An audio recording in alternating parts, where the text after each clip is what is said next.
All right, so recording started, I think.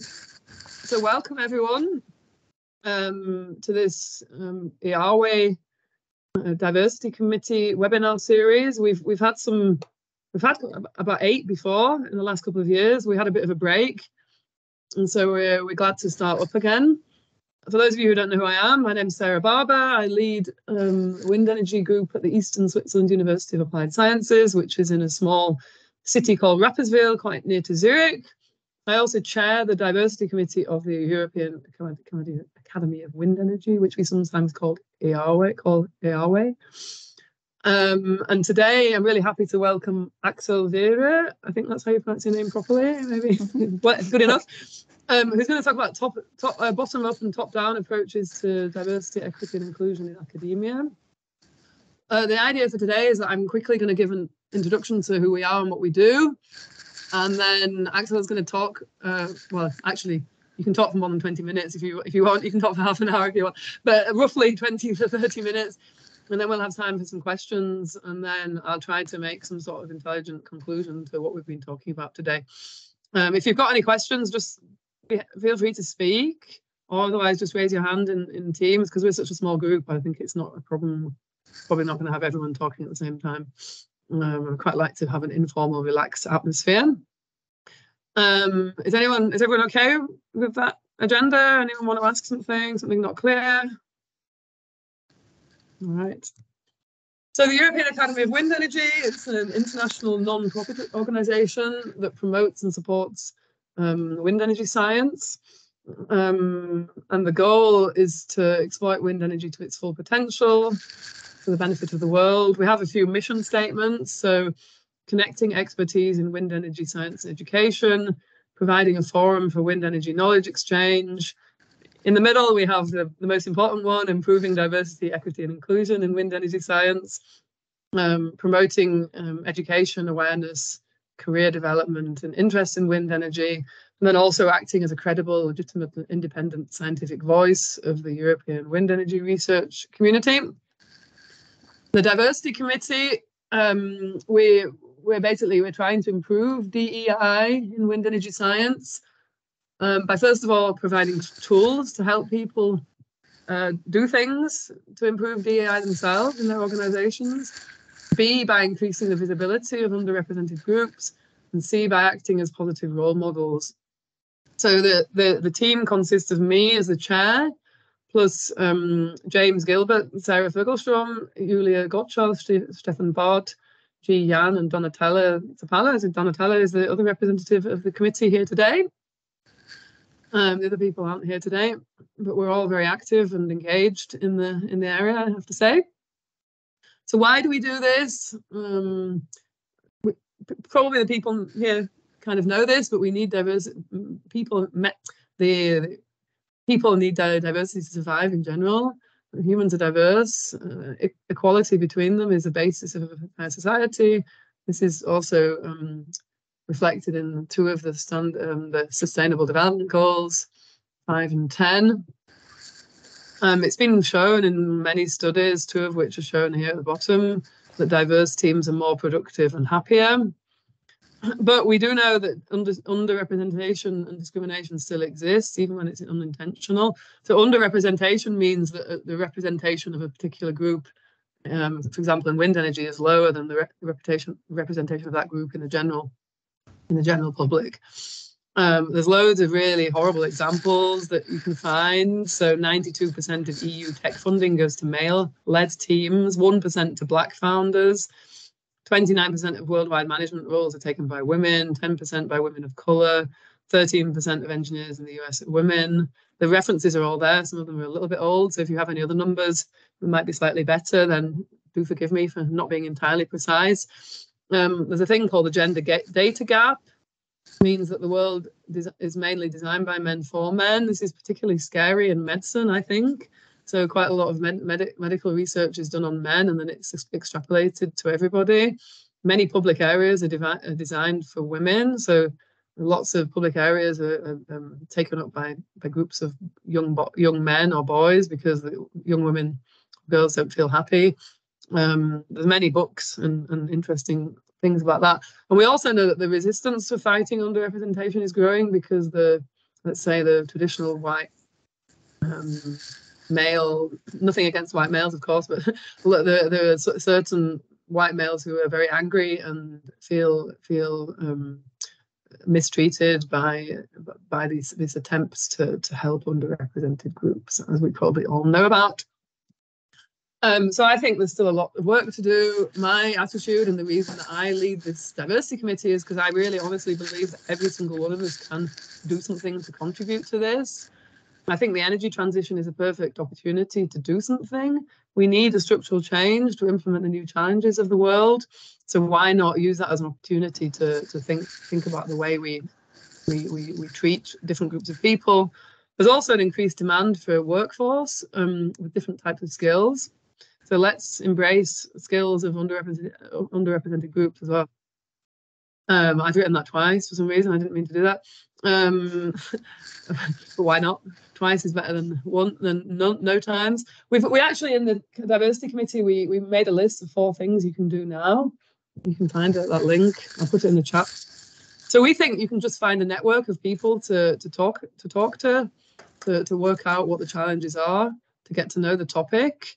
We think you can help increase awareness of the topic by talking about it at events like this, but also just within your peers in your team.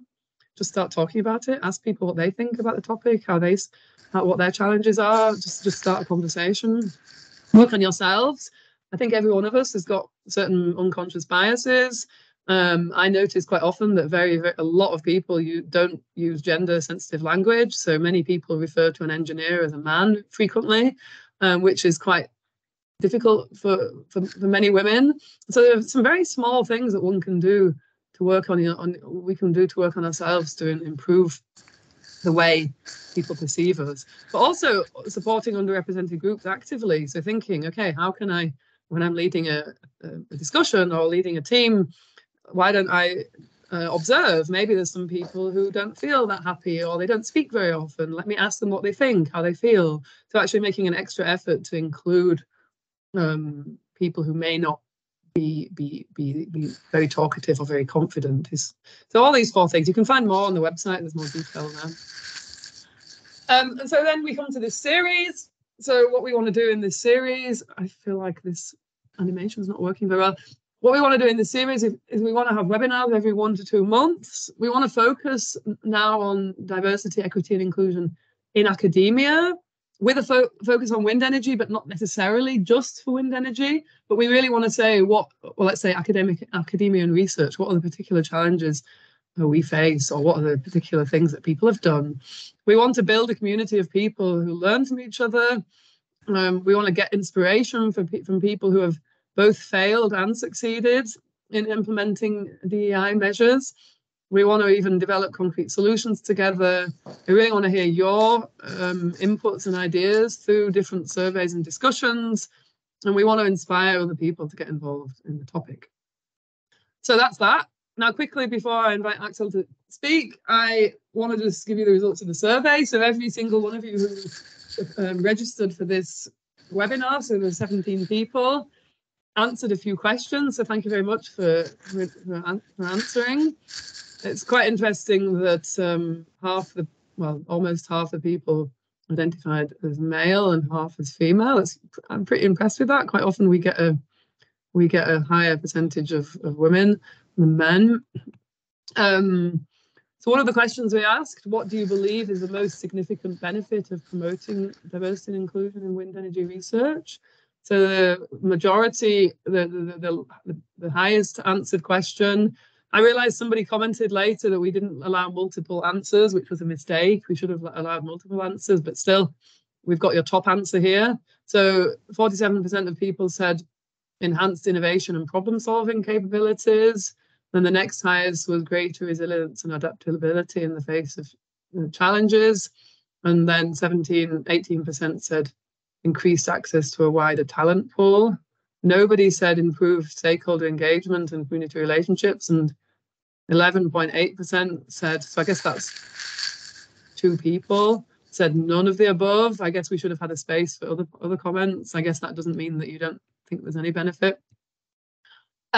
What aspect of diversity do you think requires the most attention? So the most common answer was gender. We also had socioeconomic and ethnic and racial. One or maybe two, neurodiversity.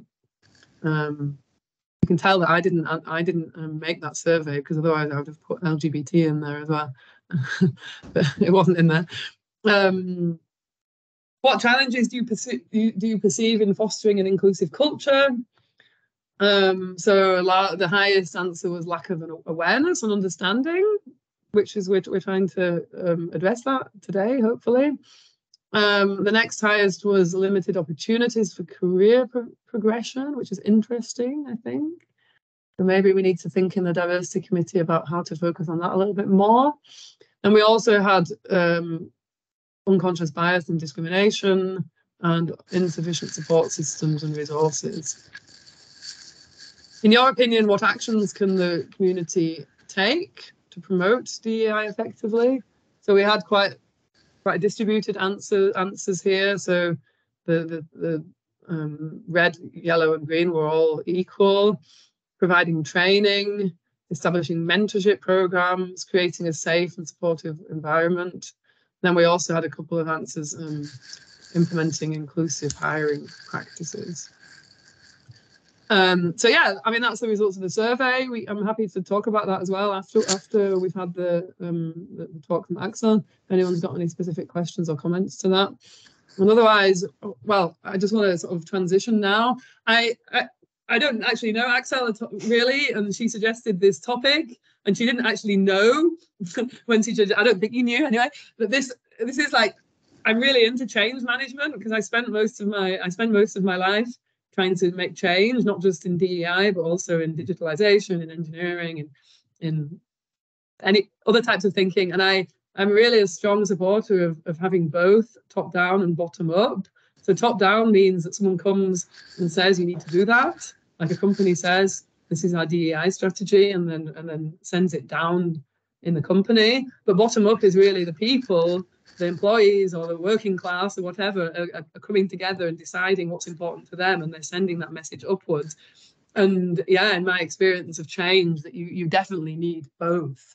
And so I'm really happy that this topic came up, where we're going to hopefully hear about these two different approaches. So thank you, and I'll pass over.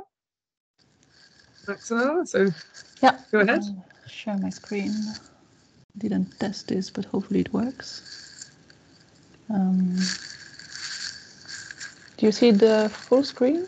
Yeah, it's perfect. Do you see a reminder? No. I'll close the reminder for myself. No reminders. There is this seminar. Yeah, so thanks a lot, Sarah, for the introduction. I think, yeah, some of the things you already touched upon a little bit, so I think that's a very nice introduction to this presentation. So my name is Axelle Viré, and I'm a professor at TU Delft in the Netherlands. And in this presentation, I want to give a little bit of, it's one slide, but just a little bit of my path, and also with a little bit showing when I started to work a little bit on DEI. I want to say a few words about how we organize DEI activities at TU Delft, so in my home university here. And then I hope it's going to be structured more or less. I put things together to give a little bit of examples of points, maybe of specific focus at the moment for the university, for my faculty, the Faculty of Aerospace Engineering here, and diving a little bit more into one or two examples, and where it's bottom up and top down. And then I'll conclude with some lessons learned. So my path. I'm originally from Brussels in Belgium. I stayed there until the end of my PhD, so quite a bit.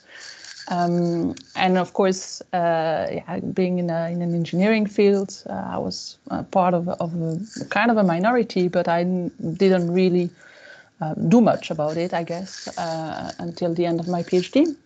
And then I moved to London. For 3 years, I was a postdoctoral research fellow there.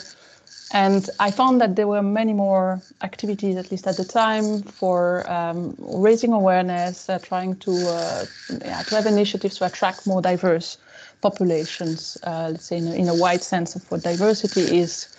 And I found this really interesting, and I became engaged in a few outreach activities. There were also some staff development programs, and they were also really trying to figure out, they had seen some leaky pipelines. So for example, in terms of gender diversity, they were finding out that more women were leaving academia than men, and they also wanted to understand a bit more why. So I participated in a few activities there. And then I moved to Delft, where I'm here now in the Netherlands, as an assistant professor. And then I grew over the past 10 years here. And when I arrived here, again, I had the feeling, okay, there was, maybe that's not completely true, but I had the feeling there were less activities or topics in this area. So I was quite motivated to bring what I had learned in London also in the D&I sense.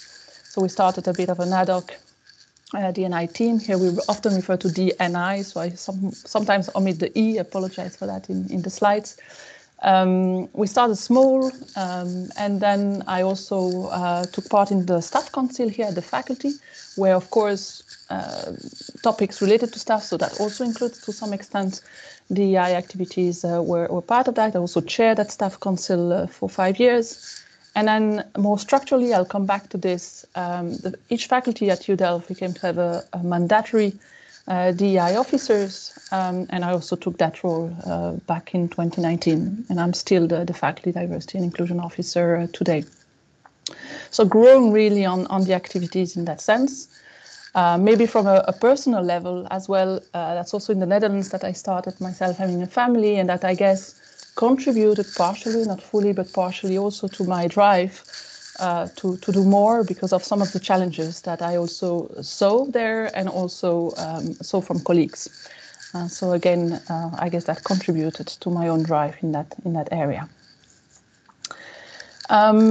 Sometimes when we have the onboarding here and why I present something short also about my role as the DEI officer, I also have a little bit of that question, and that goes back to what Sarah actually already mentioned a little bit, ownership or responsibility, and also why I choose that title for this talk today, because I really also do believe that we really need both bottom up and top down. I think we have to realize that everyone in an organization, how big or small the team around you is, I think we all have a role to play in the way, in the way we talk, in the way we check on one another.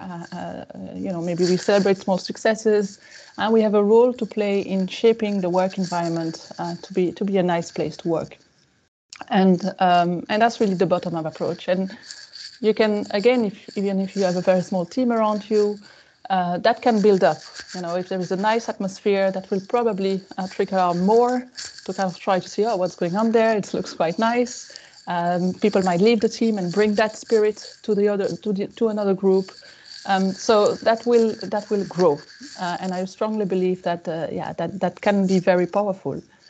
At the same time, I also think that the top-down approach is needed, and definitely the responsibility and the ownership also lies in the top management of any organization. That we have to ensure, and they have to ensure that policies, procedures, but also their own behavior reflect the ambitions regarding DEI. So again, that's what inspires my talk today, to also highlight both of these approaches. In terms of how we organize ourselves at TU Delft, maybe a little bit for the context. So I already mentioned that I'm the Faculty Diversity and Inclusion Officer. I have that role since 2019, but since 2021, it's actually mandatory for every faculty to have such a person. And the way they organize all overall responsibilities, or that's maybe still a little bit more bottom up in that sense. So every team or every faculty will be different, but there is a person like this in every faculty. And then we form a board where there is also a chief diversity and inclusion officer for the whole of the university. So that's a different person. And that person is surrounded by a few more people, like a D&I coordinator, a policy advisor. someone advising also on outreach or communication, and then every faculty diversity and inclusion officer, and also relevant stakeholders. So at TU Delft, we also have associations, for example, DEWIS for the Delft Women in Science Association. We have TRUE, which is representing the LGBTQ+ community, students, of course, HR, education bodies, and integrity officers. And all these people, they meet, we meet every 3 months, let's say, minimal. Sometimes there are some more ad hoc meetings in between. And again, that's to meet both the central policy and really top down, I guess, but also what happens in the different faculties, and so that we can learn also from one another. The central board has also, for the whole of the TU Delft, identified different target areas. And they like that whenever we do something, we kind of relate this to a target area. And you see 6 of them on this slide. So one is D&I governance at the center. And then you have awareness, empowerment, and belonging. And then we have student, staff, education, and research and valorization. And so again, this is more as a guideline of areas. It doesn't mean that we have to necessarily cover all areas, but we have to be aware whenever we do something, what kind of target group or target areas we are addressing. So I mentioned every faculty has a D&I officer, and we are surrounded by a team, and that's very much bottom up. That's up to every faculty to organize. And up to recently, our team at the Faculty of Aerospace Engineering was about between 6, 7 people. We lost 2 members. They left the organization before the summer, and I thought, okay, it would be nice to have really more people, because there is a lot of things to be done. And sometimes, yeah, that's also the bottleneck. And we were about, I think, 3 scientific staff and 3 to 4 support staff. And so in September, we actually launched what I call the recruitment campaign. So really for the faculty, opening up and trying to attract more people. And that's a bit the bottom-up approach I was mentioning, because that call was, I believe, very successful. And we actually attracted interest of 27 more people, so 28, including myself. And all these people, mentioned that they are willing to contribute in one way or another. So we are starting with this new team since a few weeks now. But I think that's really nice to see, sometimes just actually asking and being a bit more visible. And then we see all these responses. And I'm expecting that not everyone will contribute in the same way, but that's also fine. Again, every little things, I believe, help. Of course, managing a team like this can be challenging. So we also organize ourselves in different working groups, and we don't completely match one-on-one the target areas, but there is a little bit of this, and maybe this is a bit complex as a scheme, but let's say that we have this central working group. So at the center, you see also, if you're not colorblind, some colors, and you see that we are trying to address these different target areas that I mentioned before. And sometimes ad hoc as well. So outreach, for example, is a specific working group because there is also a specific request, again, for more the top to do really an outreach program. So these are the ad hoc things. So maybe this working group will evolve in time, depending on needs. But this is our starting point where we identify, again, we cluster then people in working groups, again, according to their wishes. We also have a steering committee with myself and then the working group coordinators, to again basically align between the different working groups, make sure that we have a certain strategy in place, and then what you see at the top is the management team of the faculty. And I think it's very important also to mention that as of November this year, the faculty also decided that the D&I officer would be part of the management team of the faculty. So there again, there is really more than a feedback. Really, also the topic is on the table of the management team of the faculty, which I think is an important step in every decision that is made, not only when we organize something D&I specific, but there might be other conversation, and it's good to, again, raise that awareness to, okay, perhaps with respect to D&I, we could do this or that.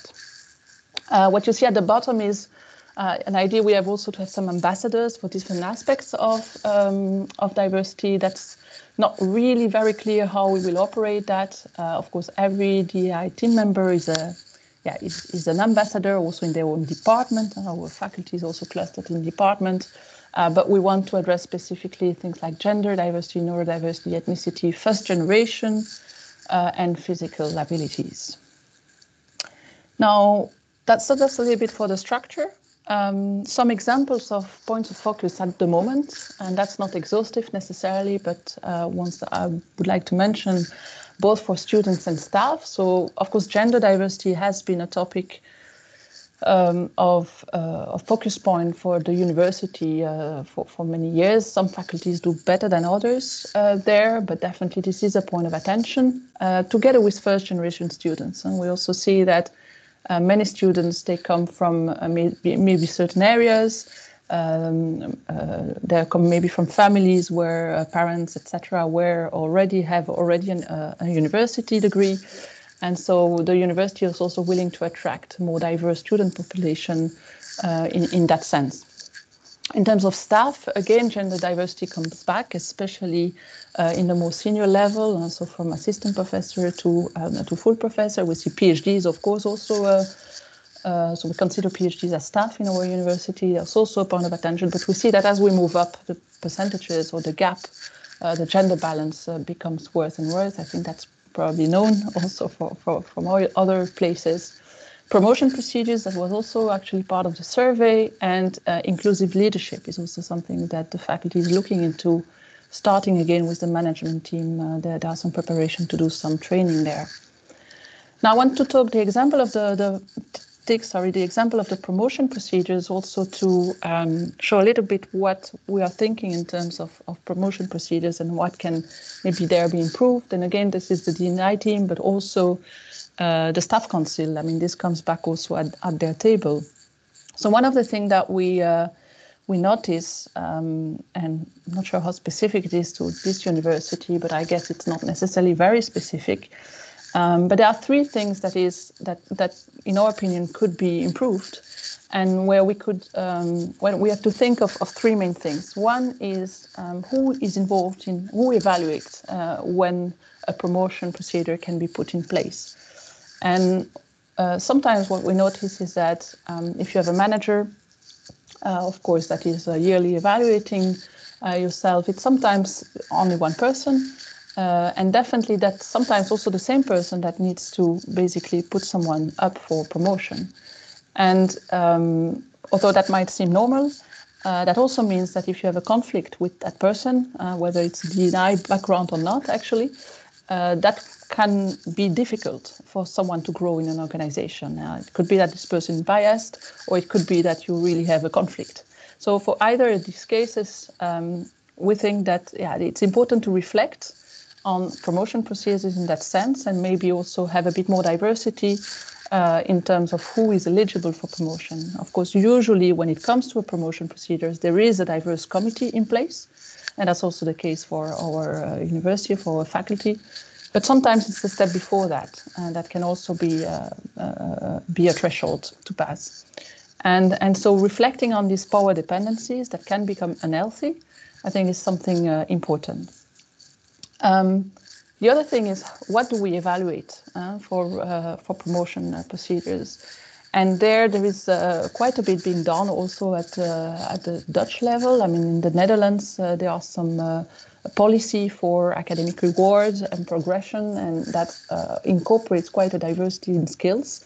So I would say that policy-wise, things are quite, at national level, quite advanced. And also for our university, of course, but I think it's still important to reflect on how then still sometimes standard metrics come into play. So that's still how we implement these things are important. And also a very good example is the Dutch Research Council, for example, NWO, as we call it, as an example, has removed now in grants, in proposal for personal grants, for example, they remove typical research metrics like age index or citation numbers. So you're not allowed to mention any of these things in your application. They use narrative CV, for example. So they made some steps. I think they're still evaluating the impact of these steps, but I think they're also quite ahead in showing that there are other ways of evaluating quality of an individual. And then the last part is how do we evaluate?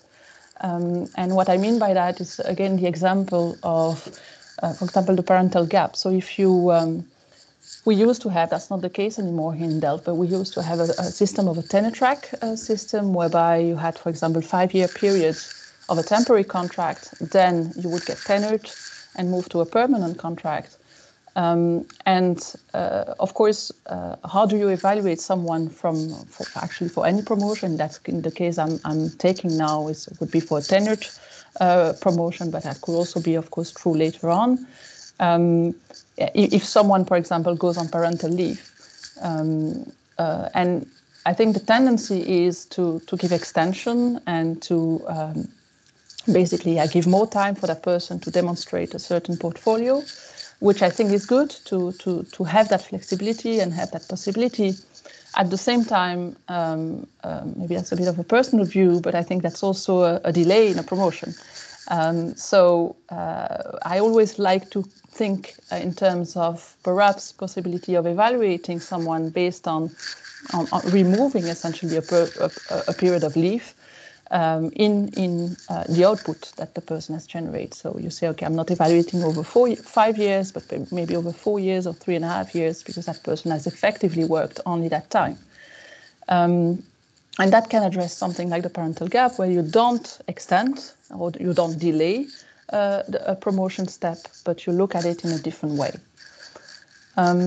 To address specifically that parental gap, we also, at the faculty, so that's very faculty specific, and there is a lot of text, maybe you don't need to read everything, but we also started 2 years ago a Parental Fund policy, again addressing that challenge that we saw with many staff of effectively when someone goes on parental leave, so it can be men or women,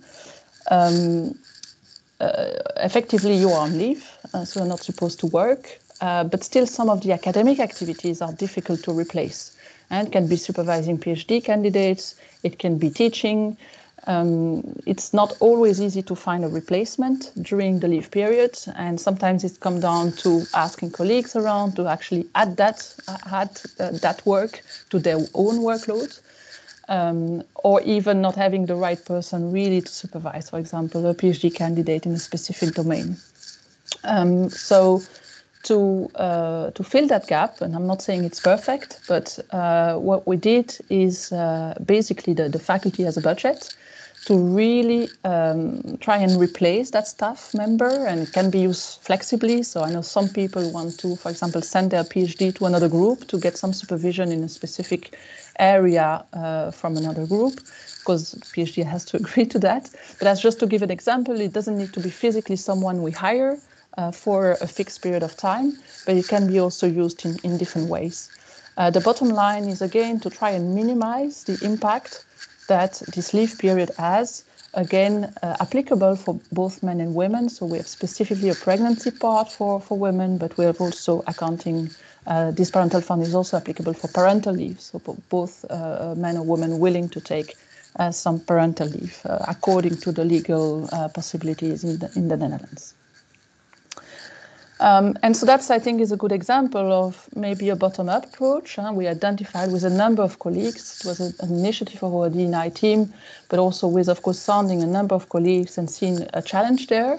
That became a top-down approach, because it's now a policy and a possibility that is made available again at the faculty here. Other bottom-up approaches that we are looking into is bystander training. We just experiment a little bit with that. And so that's also to not only raise awareness of people, but kind of give some strategies on how to react when something is not quite right in a group setting, for example. So that's something that we are doing and seeing a little bit, hopefully some positive effects again to change group dynamics, and making sure that people have strategies to also stand up when they feel they need to do so. And for students, we are looking into, so that's not yet there at all, but we're looking into also training our students to DEI specific skills. Because what we see is that we have a lot of training ideas for our staff. And of course, we are teaching engineers, future engineers. And I think if we can also equip them from the start, like their technical skills, but also train them to more DEI specific skills that can also be useful in their career, whatever they do in the future. We also do outreach, I also mentioned this. And what I find very important also from a bottom-up approach is regular monitoring and safe reporting. And that's not something easy to make sure that we know what's going on and then we can act on it. So the need to regularly monitoring what we do, the impact of what we do, because of course you also want to measure impact and then adapt accordingly, and that people feel safe enough to report. I think this needs really constant attention. From a top-down approach, I think I already mentioned a few of these things, the promotion procedures, reflection. I showed, these are the discussions and steps and reflections that we are making, and definitely working on improving that. Awareness, implicit bias or other DEI-related topics is important. Keep an open dialogue on the thing. I think communication is also very important in this area. Inclusive leadership I already mentioned, and mentoring. This is not something we specifically provide as a DEI team, but we work with, for example, the DWIS I mentioned, so where there are other mentoring schemes also for young academics. There are mentoring schemes offered by other bodies within the university, and we facilitate that. In terms of students, again, awareness and training goes back to what I mentioned before. And there's also some interesting discussions at the moment about quotas. Again, no decisions at all made there, but that's again comes back on the table. That is again top-down approaches. Bottom line, I believe, and that was also mentioned by Sarah, we need really structural change. And in a top-down approach, I think the step at least taken by this faculty on having D&I really at the table of the management team is also an important step in that direction.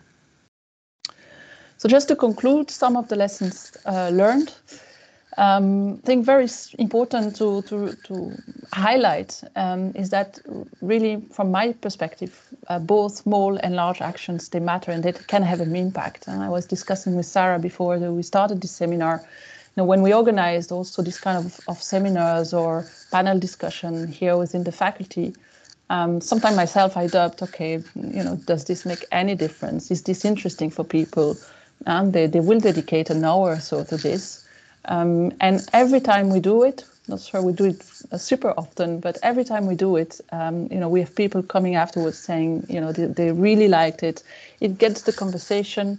Maybe some people have inspiration, and they always say we should do this more often. So this always gives me the confidence that, even having a 45-minute panel discussion actually helps bring that to the table, shows that we are in an environment that does discuss DEI, which already in itself, I think, is important.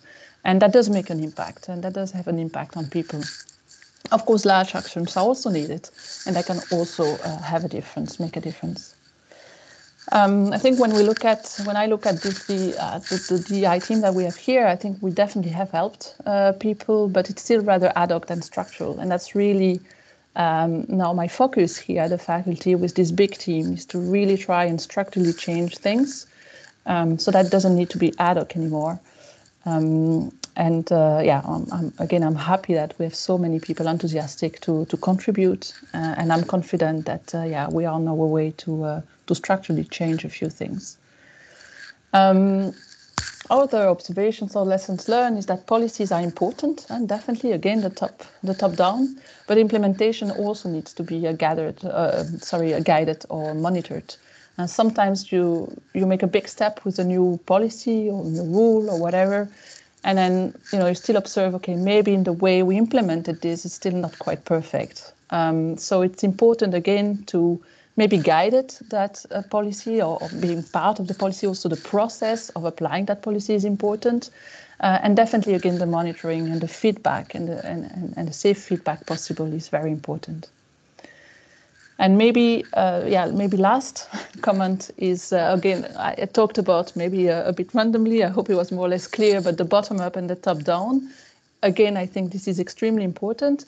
And at some point, they also need to kind of connect, right? And that's also requires some work to how to align both activities. And there is a bit of a balance there to make sure that they both contribute to the same ambitions. And trust in that sense is also important, in the sense that sometimes we also see management versus employees. I've seen this in many dynamics, of course, and I think it's really important to show actually we are all willing to do the same. As Sarah mentioned, all the benefits that this had, and that requires some trust from both sides. But I believe that again, by approaching it together from these two different angles, we can really, together address and make progress and make improvement. And that's a little bit what I wanted to say today. So, thanks for your attention. All right, great. Thanks very much. I've got about 5,000 things in my mind now.